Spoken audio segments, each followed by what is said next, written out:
भट्ट सिद्ध सूर्य उपाध्याय साधु सर्व अर्थ के प्रकाशी मांगलिक उपकारी हैं। दिन को स्वरूप जाने रागते वही जो भक्ति काय को नमाए स्तुति को जारी है। धन्य धन्य तीन हित काज सब आज भाई कर जोड़े बारे बारे वंदना हमारी है। मंगल कल्याण सुख ऐसो हम चाहते हैं। हो मेरी ऐसी दशा जैसी तुम धारी है। हो मेरी ऐसी दशा जैसी तुम धारी है। हो मेरी ऐसी दशा जैसी तुम धारी है। क्षत्र चूड़ामणि नामक इस ग्रंथ के आधार से यहाँ रानी विजया की परिस्थितियों की चर्चा चल रही थी। प्रकरण पूरा आप लोगों के ध्यान में होगा। 5 दिन तमिलनाडु यात्रा के उपरांत आज यहाँ पुनः इस विषय को आगे बढ़ा रहे हैं। जीवनधर स्वामी जन्म के बाद में पहुँच गए राजा सेठ गंदोत्कट के पास। वहाँ बतलाया नहीं उसने अपनी पत्नी को, पत्नी का नाम था सुनंदा, और पीछे से जो रानी विजया थी वो रानी विजया आश्रम में चली गई। आश्रम में गई, वहाँ कैसी परिस्थितियाँ थी, ये परिस्थितियाँ कितनी बदल गई, कहाँ वो राजसी ठाट बाट में रहने वाली रानी और कहाँ इन प्रतिकूल परिस्थितियों में रह रही है। माने समय नहीं लगा समय बदलने में। कितना जल्दी समय बदल जाता है। हम अपने आप को ही देख करके कहते हैं अरे वो भी क्या दिन थे। कभी तो अपने पिछले दिनों के बारे में हम कहते हैं वो भी क्या दिन थे, और कभी ये कहते हैं भाई पिछले दिनों में तो हमने कितने संकट और कितने कष्ट भोगे हैं हम कह नहीं सकते। आज हम कितने ठाट बाट से रह रहे हैं। तो ये उतार चढ़ाव हमें स्वयं अपनी लाइफ में भी दिखाई देते हैं, लेकिन जितने दिखते हैं और जिन थोड़ी सी प्रतिकूलताओं में हम विचलित हो जाते हैं, प्रथमानुयुग के ये प्रसंग हमें हिम्मत दिलाने का काम करते हैं। ये प्रसंग हमें प्रेरित करते हैं कि तो तुम्हारे ये कौन दुख है। बोलो, इन जीवों के साथ में इतने बड़े बड़े संकट आए, आपके पास में क्या तकलीफ है। मैं कहता हूँ एक बार रानी विजया की इस परिस्थिति को यद्यपि राजसी ठाठ हमने नहीं भोगे हैं उस जैसे, उसके बावजूद भी हमारी वर्तमान परिस्थितियों को थोड़ा सा इस जैसा प्रतिकूल करके कल्पना करके देखो कि उस पर क्या बीत रही होगी। आज हम घर से बेघर हो जाएं, जंगल में चले जाएं, कब जो दिन में 3-3 बार ड्रेस बदलते हो, कपड़े बदलते हो हैं। आज अटैची थोड़ी ना पैक करके ले गई थी साथ में रानी विजया। जंगल में क्या खाने की व्यवस्था, यहाँ तो हम ये सोचते हैं कि कहीं बाहर जाएं तो ऐसी व्यवस्था होनी चाहिए, इतनी अनुकूल व्यवस्था होनी चाहिए। आजकल तो यात्राएं भी 5 स्टार जैसी होने लगी हैं। बहुत अच्छी यात्रा रही हमारी भी, सर्व प्रकार की सुविधाओं युक्त वो यात्रा जो टोडरमल स्मारक द्वारा निकाली गई, अद्भुत यात्रा थी। लेकिन हम सुविधा तलाशते हैं ना उस तीर्थ वंदना के काल में भी, और सुविधा ना मिले कदाचित किसी को तो जाना ही पसंद नहीं करता, और मजबूरी में जाना पड़ जाए तो कितनी टेंशन में रहता है, कितनी आकुलता में, कितने क्रोध में कैसे काल बिताता है। हम देखें इनको, ये जीवन में धैर्य बंधाने के लिए ये सारे प्रसंग कितनी प्रेरणा प्रदान कर रहे हैं। सो हमने यह स्थिति देखी चटाई पर सोने लगी। डल्लब के गद्दों पर, डल्लब के गद्दे तो नहीं होते होंगे, लेकिन वो रुई के जितने अनुकूल हो सकते थे उन गद्दों पर सोने वाली आज चटाई पर सो रही है। इतना ही नहीं, देखो कैसी कैसी यहाँ बात कही, स्वयं ही अपने हाथ से काटा हुआ निकृष्ट धान्य वो खाना पड़ रहा है। ये सब परिस्थितियाँ हमने पिछले सत्र में जब अपनी चर्चा चली थी तब की थी। आज उस बात को हम थोड़ा और आगे बढ़ाते हैं। यह बात तो हुई विजया की। जरा देखें जीवंदर जहाँ पहुँचे हैं वहाँ क्या माहौल चल रहा है। पुत्र जन्मोत्सव मनाया जा रहा है सेठ के महल में। पेज नंबर 120 105 नंबर का श्लोक। अथ गंधोत्कटायार्थम् अर्भकार्थं महोत्सवम् आत्मार्थं गणयन् मूढ़काष्ठांगारोप्यदान मुदा। तदनंतर मूढ़ काष्ठांगार ने बालक के जन्म के महोत्सव को अपनी राज्य प्राप्ति के उपलक्ष्य में समझकर उस गंधोत्कट सेठ को हर्ष से धन प्रदान किया। लो, ये क्या हुआ? नगरी तो वही थी जिस नगरी में राजा सत्येंद्र राज्य किया करते थे, जिस नगरी में जीवंदर स्वामी का जन्म हुआ था।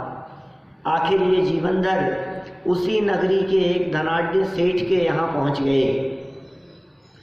सेठ ने उस पुत्र की प्राप्ति के उपलक्ष्य में जन्मोत्सव मनाया और उस जन्मोत्सव में उसको भी बुलाया, काष्ठांगार को। और काष्ठांगार ये समझने लगा कि मानो मेरे राजा बनने की खुशी में इतना बड़ा उत्सव किया जा रहा है। समझ है ना, जाकी जैसी बुद्धि सोच उसको वैसा ही महसूस होता है, वैसा ही फील होता है जैसी जिसकी सोच होती है। तो उसे ऐसा लगने लगा कि मानो ये मेरे ही लिए ये कार्य किया जा रहा है।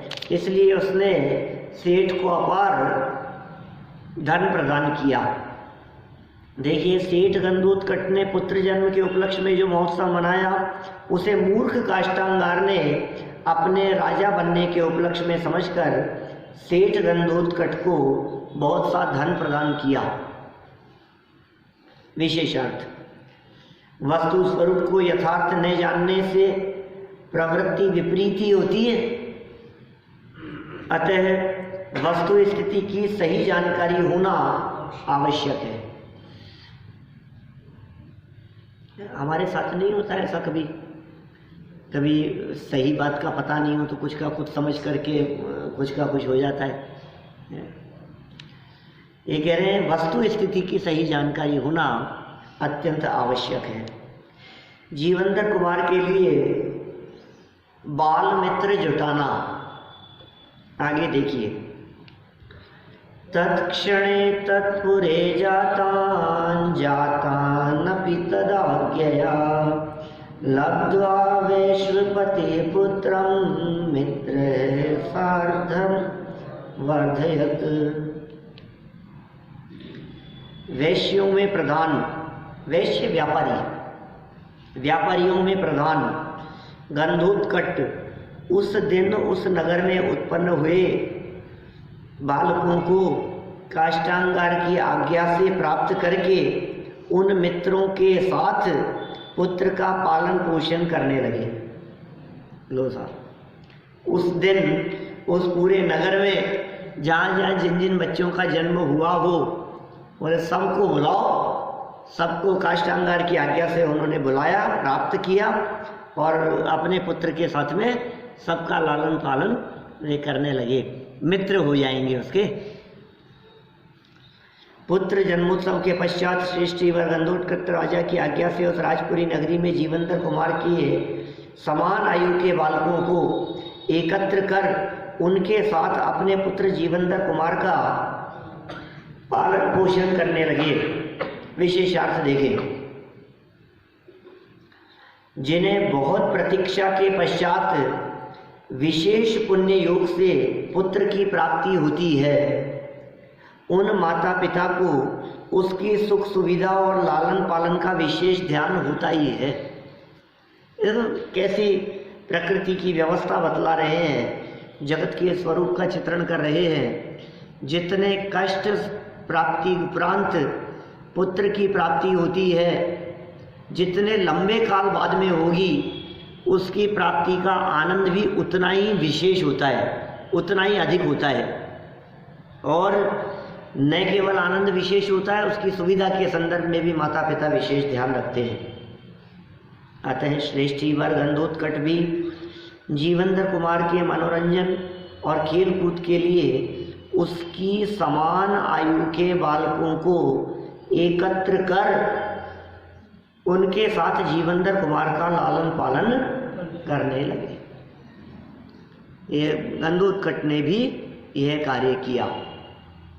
सेठानी सुनंदा को स्वपुत्र की उत्पत्ति, अब नया हुआ, उसके बाद में थोड़ा काल व्यतीत हो गया। अभी जल्दी जल्दी यदि काल नहीं बढ़ेगा तो क्या एक एक दिन बढ़ाएंगे? आप फिल्म देखते हैं तो आप क्या करते हैं?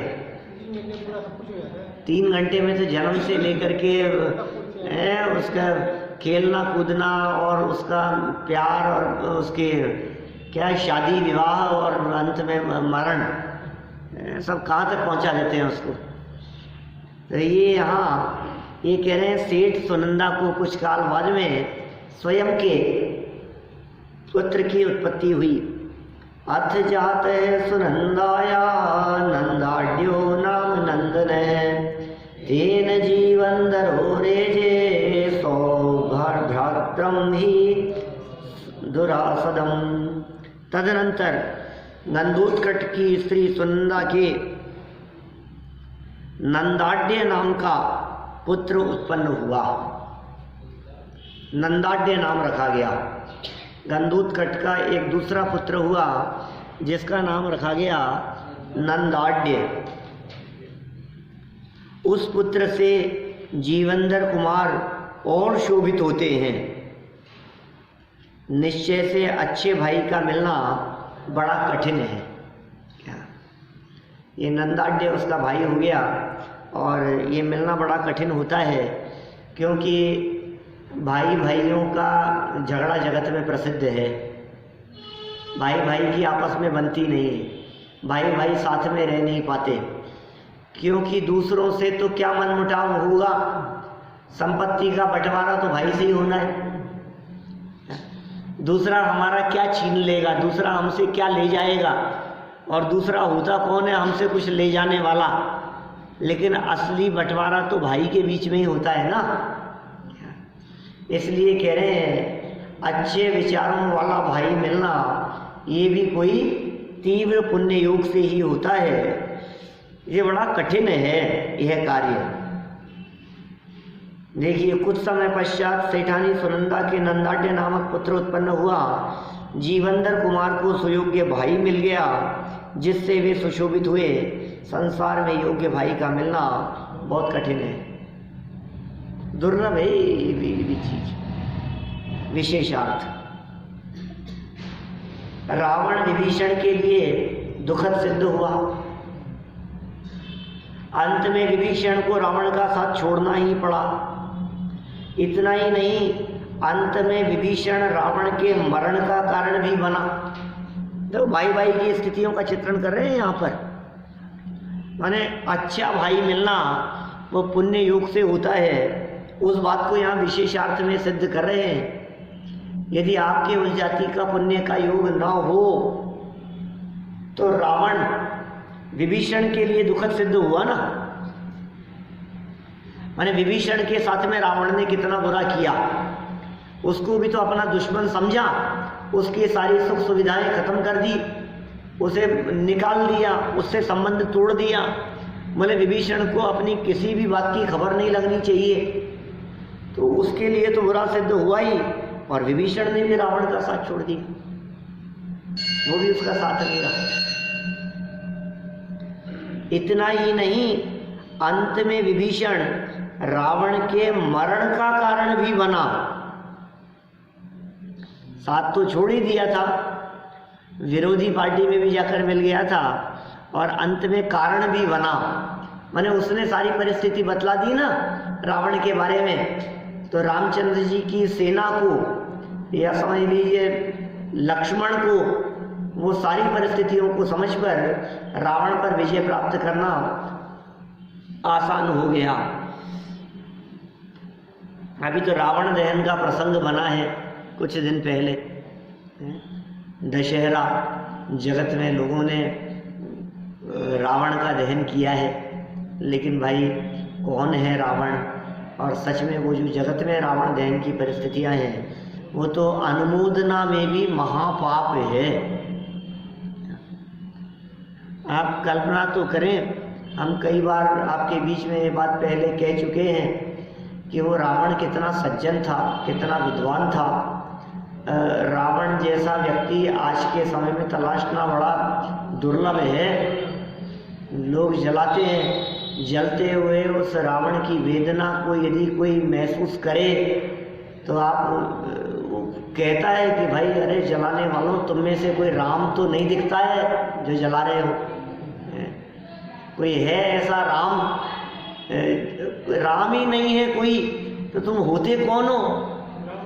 राम लक्ष्मण जैसे कोई जगत में दिखते तो नहीं है जो मुझे जलाने का प्रयास कर रहे हो।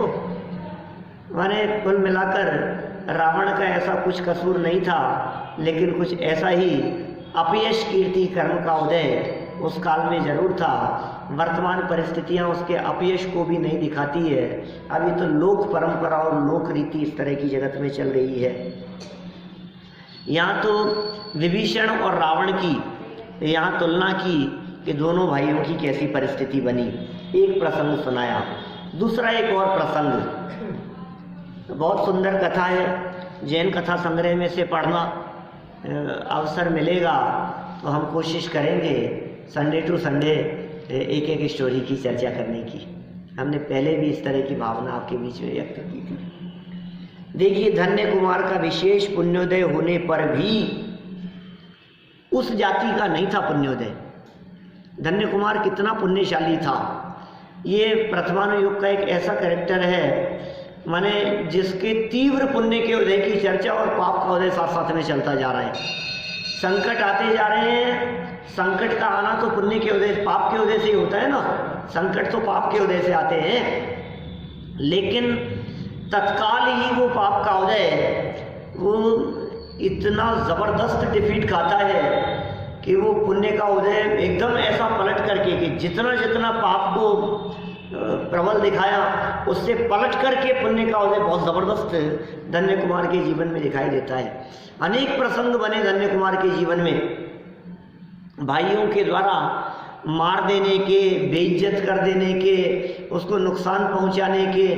कितने, मैं समझता हूँ उस पूरी कहानी को पढ़ो तो आपको लगे कि यार ये हो क्या रहा है। कितने भाई, उसके 6 भाई थे क्या, और ये अकेला सबसे छोटा, और कोई भाई उसको चाहता नहीं था, और सब ये चाहते थे ये आगे नहीं बढ़े, ये इसके साथ ऐसा हो जाए, इसके साथ ऐसा हो जाए। लेकिन जहाँ जहाँ परेशानी करते थे वहाँ वहाँ वो व्यक्ति आगे निकल जाता था। तो ये यहाँ कह रहे हैं, धन्य कुमार का विशेष पुण्योदय होने पर भी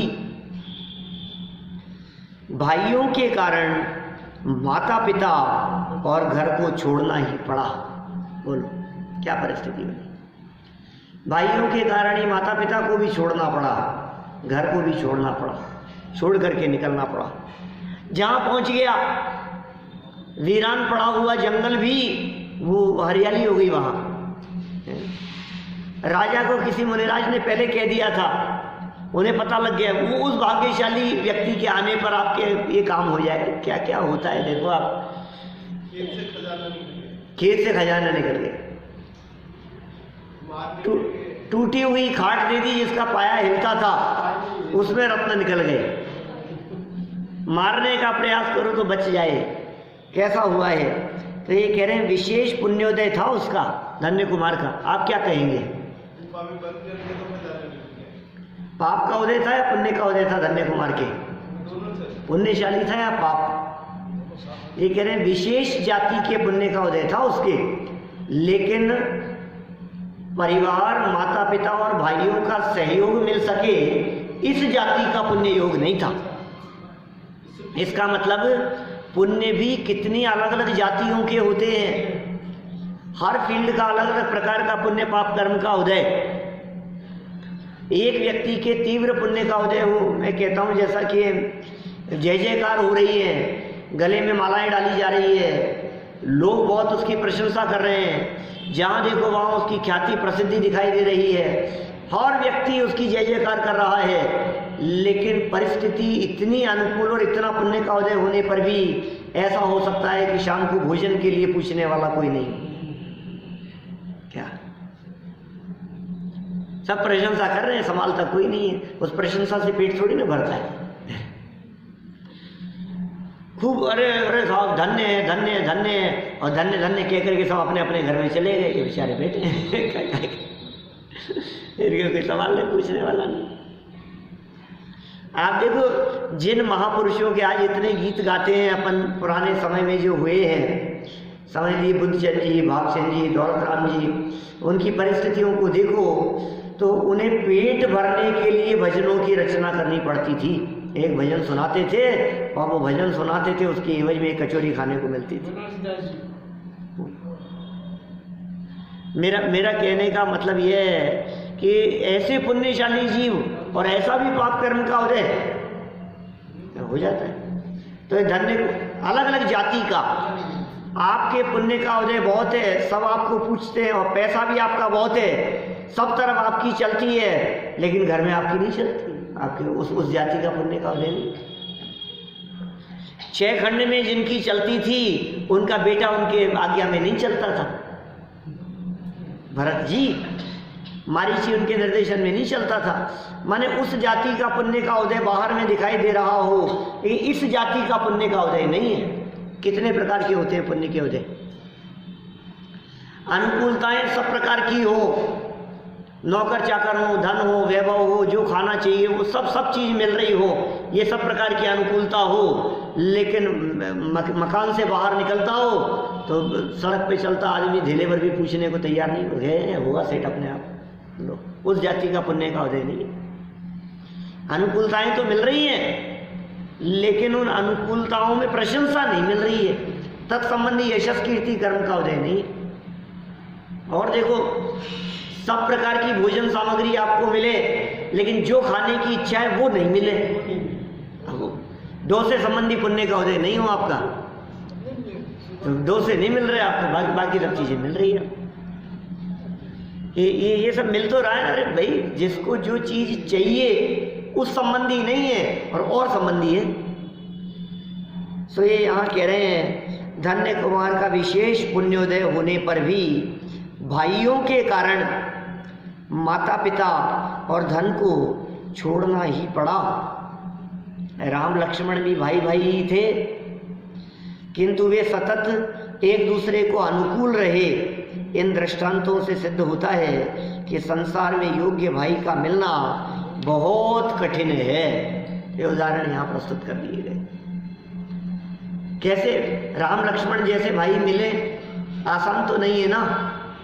भरत बाहुबली मिले तो वो भी अनुकूल कहाँ रहे एक दूसरे के लिए, कौरव पांडव रहे तो वे भी अनुकूल कहाँ थे एक दूसरों के लिए। कितने भाई भाई के प्रसंग, ये तो प्रथमानुयोग दिखा रहा है हमारे को। इसलिए भाई यह पुण्य का उदय जीवनधर स्वामी का ही समझना चाहिए। जीवनधर स्वामी का भी पुण्य का उदय है, और जो भाई नंदाढ्य जिसका नाम रखा उस भाई का भी तीव्र पुण्य का उदय है कि उसे जीवनधर जैसे भाई मिले। चलिए आगे बढ़ते हैं। जीवनधर कुमार के शरीर की कांति की चंद्रमा से तुलना, इसका रूप सौंदर्य जीवनधर स्वामी का आप जानते हैं ना। जीवनधर स्वामी कामदेव थे, अत्यंत सुंदर है। जिनका सुंदर शरीर कामदेव हो, कामदेव के समान नहीं, ये कामदेव की उपमा नहीं दे रहे हैं क्या? हम तो कभी कहते हैं वो मान लो अभी जीवनधर स्वामी का वर्णन करने के लिए कहें आपको, तो आप खड़े होकर के ये भी, जीवनधर स्वामी का शरीर कामदेव के समान सुंदर था, हम क्या बोलेंगे?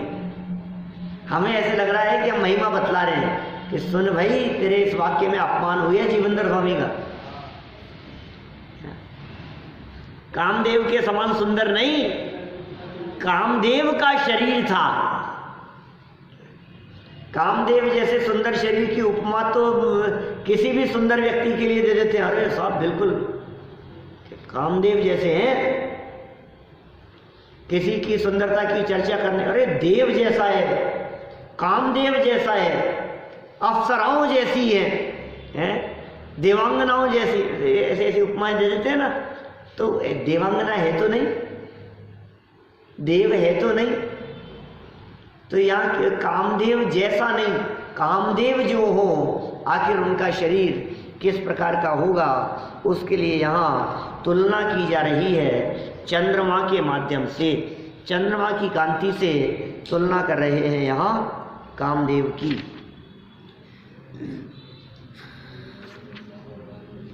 एवं सद्बंधु मित्रोय मेधमानो दिने दिने अतिशेते स्म शीतांशुम अकलंकांग भावतः। इस प्रकार श्रेष्ठ बंधु और मित्र हैं जिसके, ऐसे इन जीवनधर कुमार ने दिन प्रतिदिन बढ़ते हुए निर्दोष शरीर की कांति से चंद्रमा को जीत लिया। तो चंद्रमा को भी जिसने जीत लिया हो, ऐसी कांति से युक्त आपका प्रतिदिन बढ़ता हुआ शरीर था। देखिए वो ज्यों-ज्यों दिन निकलते जा रहे हैं, ज्यों-ज्यों उनकी आयु बढ़ती चली जा रही है, त्यों-त्यों उनका रूप सौंदर्य बढ़ती हुई चंद्रमा की कलाओं के समान सुंदर दिखाई दे रहा है। और अभी जब वो 14 वर्ष के होंगे तो चंद्रमा की 14 कलाओं को पूर्ण कर पूर्णमासी के चंद्रमा के समान उनका रूप सौंदर्य दिखाई देगा। ये चंद्रमा की उपमा ये निरंतर बढ़ती हुई कलाओं के रूप में, निरंतर वृद्धिंगत सौंदर्य के रूप में यहाँ प्रस्तुत किया जा रहा है। देखिए इस प्रकार जीवनधर कुमार ने योग्य बंधु बांधवों सहित प्रतिदिन वृद्धिंगत होते हुए अपने निर्दोष शरीर की कांति से चंद्रमा को जीत लिया। निर्दोष है शरीर की कांति, उससे चंद्रमा को जीत लिया। चंद्रमा को जीत लिया माने चंद्रमा भी फीका पड़े उसके सामने। वो जहाँ आकर के खड़े हों वो ऐसा लगे कि 14वीं का चांद है, पूर्णिमा का चांद है। तो ये कैसा, देखो कितनी जगत में किस तरह की उपमाएं देखने को मिलती है। वो पूर्णिमा के चंद्रमा के माँ के समान पूर्णमासी हो। हे चंद्रप्रभ भगवान के संदर्भ में भी तो ऐसा कहा ना कि पूर्णमासी चंद्र हो, ऐसा दे कौन? हाँ बिल्कुल बिल्कुल, सम्यक दृष्टि होते हैं, कोई दोराहा नहीं है। कामदेव किया है जीवनधर स्वामी के सम्यक दर्शन के संदर्भ में, निशंक सम्यक दृष्टि है। निर्दोष चंद्रमा की कांति को भी फीका कर देने वाली उनकी देह की कांति थी। विशेषार्थ देखें, चंद्रमा के आकार और कांति में दिन प्रतिदिन अभिवृद्धि होती है। चंद्रमा के आकार में भी वृद्धि होती है, कांति में भी प्रतिदिन वृद्धि होती है, और दिन प्रतिदिन होती है। प्रायः बालकों की वय की अभिवृद्धि को चंद्रमा की बढ़ती का उदाहरण दिया जाता है। बच्चों के लिए कहा ही जाता है, बालक वर्धमान दूज के चंद्रमा की समान निरंतर बढ़ते रहे, वर्धमान निरंतर बढ़ते रहे। जब भी किसी पुण्यशाली बालक के पुण्य वैभव की चर्चा करते हैं तो वो दूज के चंद्रमा को कह करके और निरंतर उनमें वृद्धिंगत बतलाते हैं। वर्धमान भी नाम रखा गया ना उनका, महावीर स्वामी का। तो महावीर स्वामी का नाम वर्धमान वे उनके बढ़ती हुई परिस्थिति को देखकर रखा गया था। देखो, प्राय बालकों की वय की अभिवृद्धि को चंद्रमा की बढ़ती का उदाहरण दिया जाता है, किंतु चंद्रमा पर कुछ धब्बे से दिखाई देते हैं, अतः उसे निर्दोष नहीं कहा जा सकता। क्या करें, चंद्रमा की उपमा और चंद्रमा से तुलना तो कर रहे हैं, लेकिन कह रहे हैं उसे निर्दोष नहीं कहा जा सकता। पर यहाँ जीवनधर कुमार के शरीर की अभिवृद्धि निर्दोष हुई है। चंद्रमा निर्दोष नहीं है, लेकिन यह तो निर्दोष है। अतः कहा गया है कि जीवनधर कुमार की कांति ने चंद्रमा पर भी विजय प्राप्त कर ली। क्या जीवनधर कुमार की कांति चंद्रमा से भी अधिक है, ऐसा यहाँ व्यक्त कर दिया गया। देखिए, एक चंद और ले लेते हैं यहाँ, 109 नंबर का छंद, राजपुत्र जीवनधर की बाल्यावस्था। अब वो बढ़ रहे हैं, अभी छोटे थे, जन्म हुआ था, जन्म से कुछ आगे बढ़ गए, दिन प्रतिदिन बढ़ने लगे। अब बाल्यावस्था में ऐसा समझ लीजिए आप 5-7 साल के हो गए हों, ये स्थिति हो गई। ततः शैशव संभूष्णो सर्वव्यसन दूर गए, पंचमं च वयो भेजे भाग्ये जागृति का यथा। 5वें वर्ष में प्रवेश किया इन्होंने। पंचमं च वयो, 5 वर्ष की बात कर रहे हैं। तदनंतर बालक अवस्था में होने वाले संपूर्ण संकटों से रहित होते हुए जीवनधर कुमार ने 5वें वर्ष की अवस्था प्राप्त की। अब 5 साल के हो गए, देखो 5 मिनट में 5 वर्ष में पहुंचा दिया। क्या कह रहे नीतिकार इस प्रसंग में? भाग्य के जागृत रहने पर कौन सी पीड़ा हो सकती है? कोई भी नहीं हो सकती। बच्चे हो गए, बड़े होने लगे, धीरे धीरे 5 साल के हो गए, तो 5 साल की अवस्था तक जो उनका काल बीता था, कितनी बार घुटने फूटे होंगे उनके, घुटने चलने में, उनके दांत निकलने में कितनी पीड़ा हुई होगी उनको। 5 साल की उम्र तक की अवस्था बच्चों के लिए अत्यंत कष्टदायक अवस्था ही नहीं जाती है। या हम ऐसा कह सकते हैं कि बुढ़ापे के दुखों की चर्चा तो सर्वत्र मिलती है, अर्धमृतक सम बूढ़ापनो, लेकिन जो बालपने में ज्ञान न लयो, उस बालक अवस्था के दुख, ये भी कोई वृद्धावस्था के दुखों से कम नहीं होते। बेचारा बोल नहीं सकता, अपनी बात को कह नहीं सकता, खाना उसे आवे नहीं, जो चीज़ हाथ में आ जाए, दांत निकलते हैं तो वो मुँह में चली जाए, दांत निकलते हैं तो ऐसा लगता है जैसे आप सोचो मांस को फाड़ के हड्डी निकल रही है बाहर। आप कल्पना करो, अभी तो सब दांत वाले दिख रहे हैं, मैंने वो दांत, इस बात से अंदाजा लगाया जा सकता है कि जब आपके अक्कल दाढ़ निकलती है 22-25-30 साल की उम्र में, समझ लो आप कभी, तो आपको अक्ल आ जाती है ना, वो कैसी दाढ़ होती है।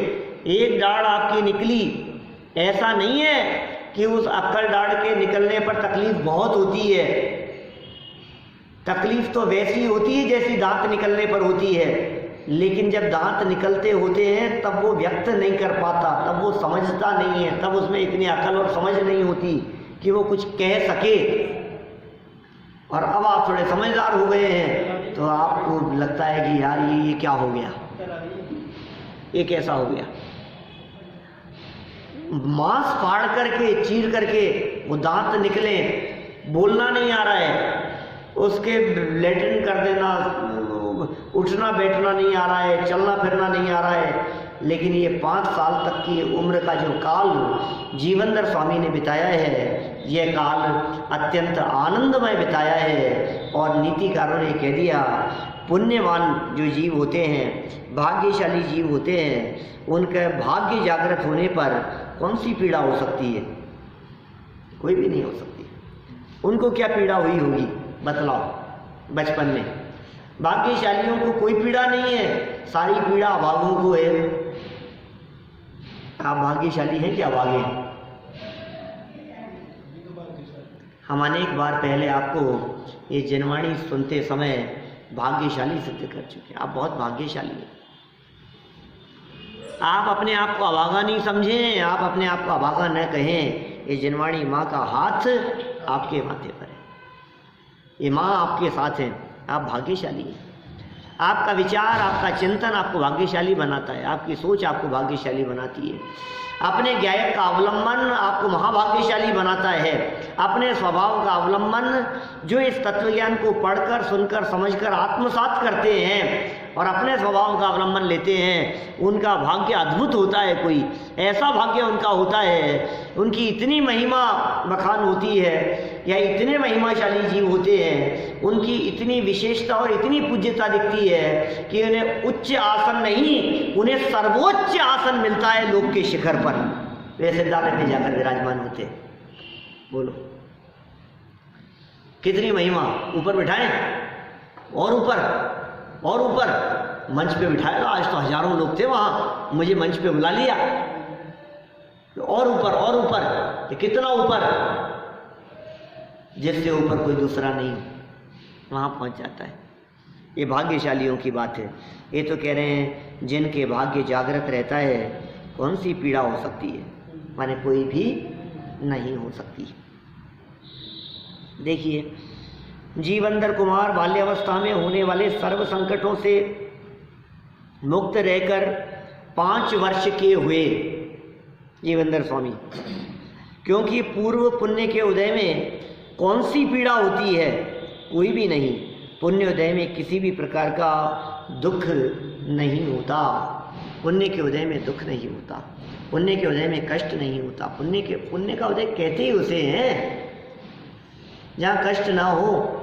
कष्ट हो तो फिर वो पुण्य कैसा?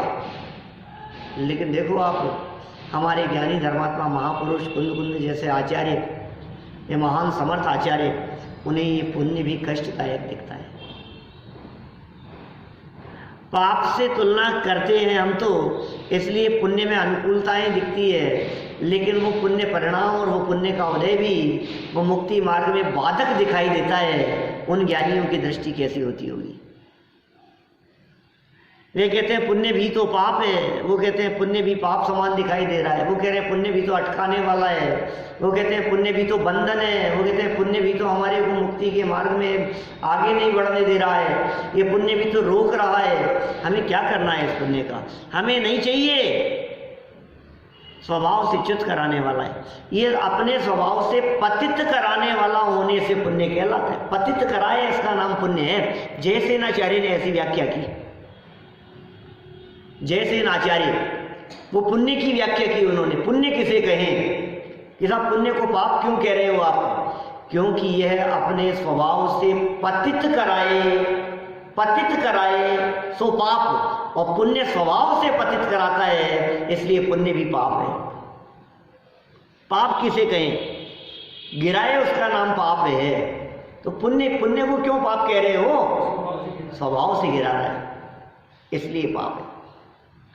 देखो भाई, पुण्योदय से किसी भी प्रकार का दुख नहीं होता। विशेषार्थ, पूर्वबद्ध पुण्य कर्म के उदय को वर्तमान काल में भाग्य कहा जाता है। भाग्य किसे कहते हैं? भाग्यशाली है। भाग्य किसे कहें? पूर्वकृत पुण्य का उदय वो भाग्य कहलाता है।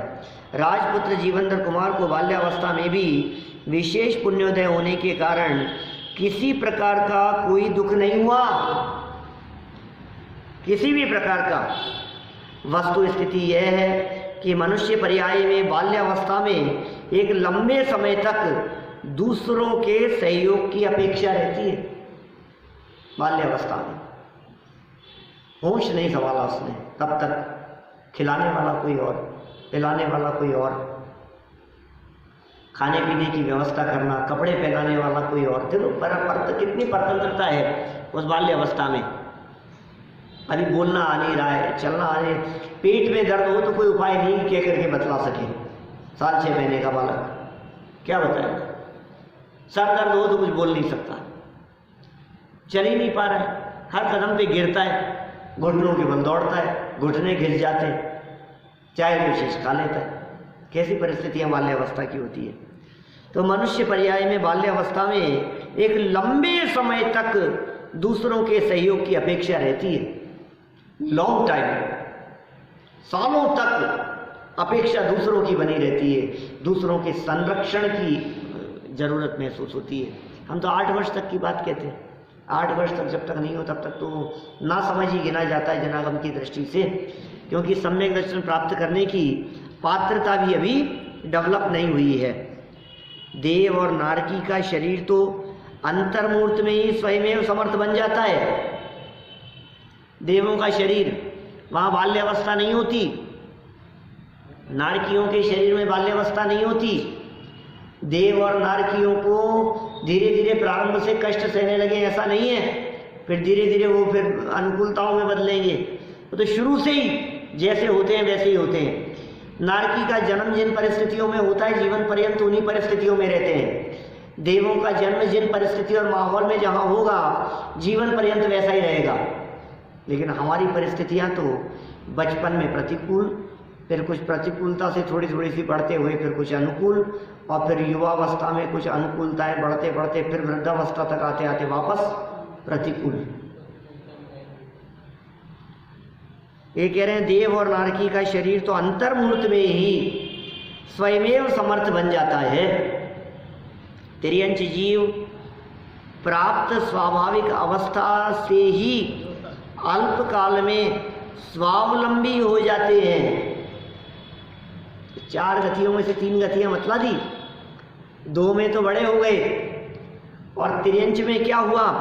स्वावलंबी हो जाते हैं। स्वाभाविक अवस्था में अपने आप ही दौड़ने लगे, खाने पीने लगे, खुद ही हो गए। मात्र मनुष्य पर्याय में ही जीव को पूर्वबद्ध पुण्य पाप कर्म के उदयानुसार पृथक पृथक व्यवस्था प्राप्त होती है। माने इसको जो पृथक पृथक व्यवस्थाओं की प्राप्ति हुई है, ये व्यवस्थाएं पूर्वकृत पुण्य पाप कर्म के उदय से हुई है। लेकिन ज्ञानी जीव अपने आप को पुण्य पाप के उदय से निरपेक्ष देखते हैं, स्वाधीन देखते हैं, स्वतंत्र देखते हैं। ज्ञानियों की दृष्टि न पाप के उदय पर होती है और ना ही पुण्य के उदय पर होती है। तो इस तरह की ये चर्चा करते हुए हम अभी की बात को तो यहीं विराम देते हैं।